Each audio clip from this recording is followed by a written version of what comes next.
If you want to track visitors, measure traffic, and understand how people are finding your site, then connecting Squarespace to Google Analytics is one of the smartest things you can do.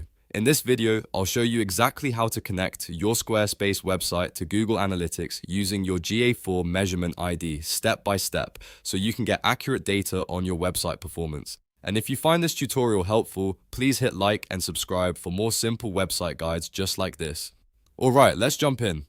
First, log into your Google Analytics account. Once you're inside, look down to the bottom left corner and click the admin gear icon. This is where all of your account and property settings are managed. In the admin area, make sure you're working with the correct GA4 property for the website you want to connect. If you manage multiple sites, take a moment here to double check that you have the right one selected.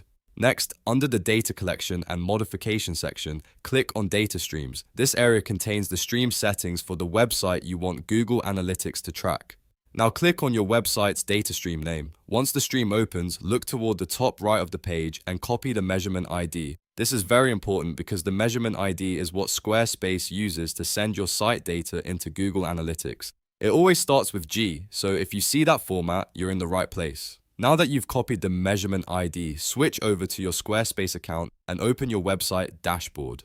From the main left-hand menu, click on Settings. This is where Squarespace keeps the tools for site-level configuration and integrations. Inside Settings, click on Developer Tools, then select External API Keys. This is the section where you can connect external services like Google Analytics. Find the Google Analytics field and click into the text box. Paste in the G measurement ID you copied from Google Analytics. Be careful not to add extra spaces before or after the ID because that can cause the connection to fail.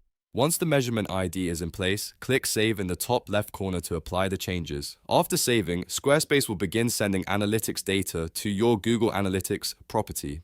It may take a little while for reports to start populating, so don't worry if you don't see immediate results. Give it some time, then check your Google Analytics dashboard later to confirm that traffic is coming through properly. And that's it. Your Squarespace website is now connected to Google Analytics. From here, you'll be able to monitor page views, traffic sources, user behavior, and much more, which can help you make better decisions for your website. If this video helped you out, make sure to like this video and subscribe to the channel for more step-by-step tutorials. Thanks for watching, and I'll see you in the next one.